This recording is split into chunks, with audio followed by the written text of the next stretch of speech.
এতদিন তো অনেক ঘোরাঘুরি, খাওয়া-দাওয়া, রেস্টুরেন্ট, পিকনিক সব জায়গায় ঘোরাঘুরি ভিডিও দিলাম। তো এখন একটু পাক্কা গৃহিণী ভিডিও দিই। মানে আপনাদের আপু শুধু ঘোরাঘুরি, ফুটানি, টিকটক ভিডিও বানাইতে পারে না। শুধু রান্নাবাড়ির সংসারে কাজকর্ম সবই পারে। তো আজকে আমি আমার সংসারে কি কি কাজ করলাম আর কি কি ঘটলো আজকে সারাদিন। তো আজকের ভিডিওটা শুধু এই নিয়ে থাকবে। আসসালামু আলাইকুম, সবাই কেমন আছেন? আশা করছি সবাই অনেক ভালো আছে। আমিও তো খুব ভালো আছি। তো আমি তো একটা সংসারে গৃহিণী মেয়ে, তো তাহলে তো সকালে উঠে কাজ শুরু করতে হয়। সকালে নাস্তাটা ভিডিও করি নাই, তো অলরেডি সিমের বিচি নিয়ে লাগছি, কারণ সিমের বিচি আমি শুটকিতে রান্না করবো। এদিকে আমার শাশুড়ি পাকওয়ান বানাচ্ছিল, আর পাকওয়ান খেতে ইচ্ছে করছে খেজুরের গুড়ের, আর খেজুরের গুড়ের আমরা আবার খাই না, আমার শ্বশুর আর শাশুড়ি খায়, এই জন্য অল্পই বানাইছিল। আর এইদিকে মাছ নিয়ে এসেছে, ইলিশ মাছ, এতগুলো প্রায় 6 কেজির মতো, কারণ ইলিশ মাছ আমরা রিজার্ভ করে রাখি সব সময়ের জন্য। তো এখন ইলিশের সিজন না, তারপরে ইলিশ পাওয়া গিয়েছে। আর এইদিকে আপনার ভাইয়ার জন্য সেমাই, মানে জর্দা সেমাইয়ের মতো তৈরি করছিলাম, মানে একটু পানিও না, শুকনা শুকনা। তো যাই হোক, এদিকে টোনা মোনার একটু ভিডিও করছিলাম ওরা কি করছে সারাদিন।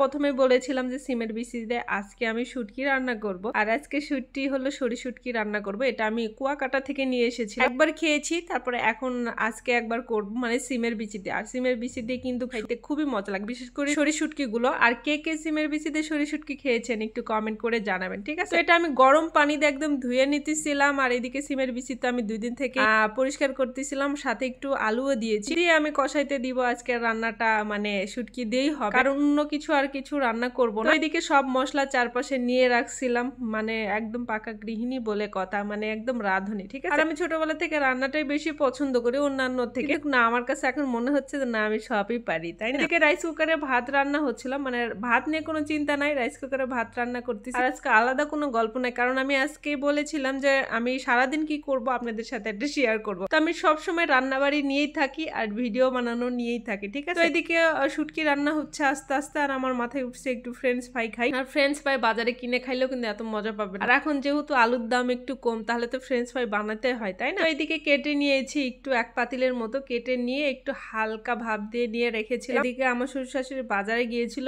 বড় 2টা কুসুমালা ডিম আনছে, এটা আবার সিদ্ধ করে খাইতেছিলাম আমরা 4 জন মিলে। এদিকে বড়ই, আর বড়ই কিন্তু এই বছরে আসলে বড়ই ভালোই খেলাম, 3 থেকে 4 বার খাইলাম, বড়ই ভালোই লাগতেছিল। আর এদিকে আমরা ডিমের মধ্যে 2টা কুসুম আছে কিনা ওইটা নিয়ে চিন্তায় আছি, অরিজিনালি আছে কিনা। তো তারপর আপনার ভাইয়া প্রথমে খেয়েছে, প্রথমে একটু কুসুম একটা খেয়েছে, আমি বলছি আর মনে নাই, তারপর দেখছি যে লাস্টের দিকে আরেকটা আছে, 2টা কুসুম আলা ডিম নিয়ে এসেছে, খাওয়া দাওয়া শুরু হয়ে গেছে। আর এদিকে আমার তো ফ্রেঞ্চ ফ্রাই বানাইছি, আর ফ্রেঞ্চ ফ্রাই না খাইলে আমার ভালো লাগে। আমার যে কি হয়েছে যে আমার এত পরিমাণ ফ্রেঞ্চ ফ্রাইটা প্রিয়। আজকে সারাদিন অনেক কাজ করেছি, সারাদিন না, আমি প্রত্যেকটা দিনই এরকম কাজ করি। আপনারা অনেকেই ভাবেন যে আপু শুধু ভিডিও টিকটক নিয়ে ব্যস্ত থাকে, আসলে তা না। আমি হলো একজন মানে হাউস ওয়াইফ যেহেতু, তাহলে আমাকে সব দিক বিবেচনা করে আমার কাজটা ঠিক রাখতে। আজকের ভিডিওটা এই পর্যন্ত, সবাই ভালো থাকবেন, সুস্থ থাকবেন, আল্লাহ হাফেজ, টাটা, বাই বাই।